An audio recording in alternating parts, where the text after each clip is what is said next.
क्या डुमरी में बेबी देवी को टाइगर जगन्नाथ महतो के नाम पर इस बार सहानुभूति नहीं मिलेगी? क्या इस बार यशोदा देवी अपने बेटे के नाम पर वोट बटोर ले जाएंगी या फिर टाइगर जगन्नाथ महतो के गढ़ में नए नवेले टाइगर सेंधमारी करेंगे? दरअसल झारखंड में पहले चरण का मतदान खत्म होने के बाद अब बारी है दूसरे चरण के मतदान की, जो कि 20 नवंबर को होना है। दूसरे चरण में उत्तरी छोटा नागपुर प्रमंडल की ज्यादातर विधानसभा सीटें शामिल हैं और इसमें जो सबसे हॉट सीट है वह है डुमरी विधानसभा, जो कि मंत्री बेबी देवी की सिटिंग सीट है। डुमरी हॉट सीट इसलिए मानी जा रही है क्योंकि यहीं पर सबसे बड़ा मुकाबला देखने को मिल रहा है। बेबी देवी और यशोदा देवी के बीच कांटे की टक्कर तो है ही, लेकिन जयराम महतो की एंट्री ने मुकाबले को त्रिकोणीय बना दिया है। अब तो बड़े बड़े राजनीतिक विश्लेषक भी सही आकलन नहीं कर पा रहे हैं कि आखिरकार डुमरी के महामुकाबले में किसकी जीत होगी, क्योंकि यहाँ खास बात यह है कि इस बार डुमरी में सीट के लिए टाइगर जयराम महतो और टाइगर जगन्नाथ महतो की पत्नी बेबी देवी कड़ा संघर्ष कर रहे हैं, जबकि यशोदा देवी के सहारे आजसू इस महतो बहुल इलाके में सेंध लगाने का भरपूर प्रयास कर रही है। डुमरी की बात करें तो यह झारखंड मुक्ति मोर्चा की सेफ सीट मानी जाती है, क्योंकि इस सीट पर टाइगर जगन्नाथ महतो का दबदबा हुआ करता था। झारखंड गठन के बाद से ही वह लगातार डुमरी के विधायक बनते रहे हैं।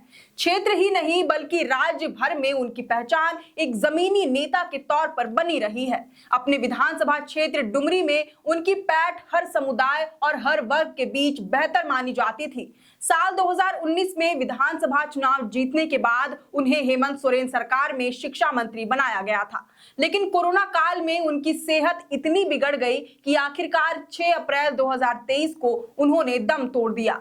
उसी साल जुलाई महीने में डुमरी में उपचुनाव हुआ, जिसमें झामुमो ने टाइगर की पत्नी बेबी देवी को खड़ा किया, जो बिल्कुल एक घरेलू महिला थी। जेएमएम को उम्मीद थी कि टाइगर जगन्नाथ महतो के नाम पर उनकी पत्नी को सहानुभूति तो मिल ही जाएगी, लेकिन उनके मुकाबले में आजसू ने ऐसे ही बिल्कुल एक घरेलू महिला यशोदा देवी को खड़ा कर दिया, जिनके साथ अपने बेटे और पति दोनों के नाम की सहानुभूति जुड़ी थी। यशोदा देवी दरअसल झारखंड के दिग्गज नेता स्वर्गीय दामोदर महतो की पत्नी है। साल 2019 में डुमरी विधानसभा चुनाव के दौरान वह जगन्नाथ महतो के खिलाफ खड़ी हुई थी। हालांकि उस दौरान उन्हें सहानुभूति के दम पर जीत हासिल नहीं हुई, लेकिन उपचुनाव में नजारा बिल्कुल बदल गया। यशोदा देवी की चर्चा काफी तेज हो गई, जिससे जेएमएम कैंडिडेट बेबी देवी की जीत की संभावना कम होने लगी थी। यशोदा देवी के बेटे प्रदीप महतो कैंसर जैसी गंभीर बीमारी से पीड़ित है। उन्होंने अपनी मां के लिए बढ़ चढ़कर प्रचार प्रसार किया और उनकी ये मेहनत वोट में तब्दील होती भी दिखाई दी, जिस वजह से उस वक्त जीत हार का आकलन कर पाना काफी मुश्किल था। बेबी देवी और यशोदा देवी के बीच मुकाबला बहुत ही रोचक हो गया था, लेकिन इस सहानुभूति की लहर में आखिरकार बेबी देवी ने झामुमो और टाइगर जगन्नाथ महतो की लाज बचा ली। इस बार के विधानसभा चुनाव में एक बार फिर दोनों महिलाओं के बीच कांटे की टक्कर देखने को मिलेगी। हालांकि टाइगर जयराम महतो की उम्मीदवारी से यहाँ का समीकरण काफी बदल गया है। दरअसल लोकसभा चुनाव के समय निर्दलीय प्रत्याशी जयराम महतो को डुमरी और गोमिया से अच्छी खासी बढ़त मिली थी और इसके बल पर उन्होंने 3.5 लाख के लगभग वोट अर्जित किए थे। इस वजह से उन्होंने डुमरी विधानसभा सीट से ही चुनाव लड़ने का फैसला किया। यहाँ उनकी राजनीतिक जमीन तैयार है। जयराम महतो के खतियान और भाषा आंदोलन का असर भी सबसे ज्यादा इसी विधानसभा सीट पर माना जाता है।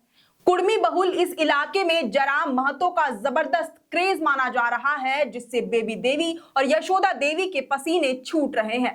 हालांकि अब देखना होगा कि जयराम महतो के पीछे उमड़ने वाली यह भीड़ वोट बैंक में तब्दील होती है या नहीं। देखना यह भी होगा कि इस बार सहानुभूति के बल पर बेबी देवी को फिर से जीत मिलती है या फिर इस बार ये सहानुभूति आजसू प्रत्याशी यशोदा देवी के पाले में जाएगी। वैसे इस पर आपकी क्या राय है, ये हमें कमेंट करके जरूर बताएं। अगर आपको ये वीडियो पसंद आया हो तो इसे जरूर से लाइक और शेयर करें। हमारे चैनल लोकतंत्र 19 को फेसबुक पर फॉलो और यूट्यूब पर सब्सक्राइब करना ना भूलें। हमारा एक और चैनल है द ग्राम सभा, उसे भी जरूर से फॉलो और सब्सक्राइब कर ले। फिलहाल लेते हैं अलविदा। जोहार।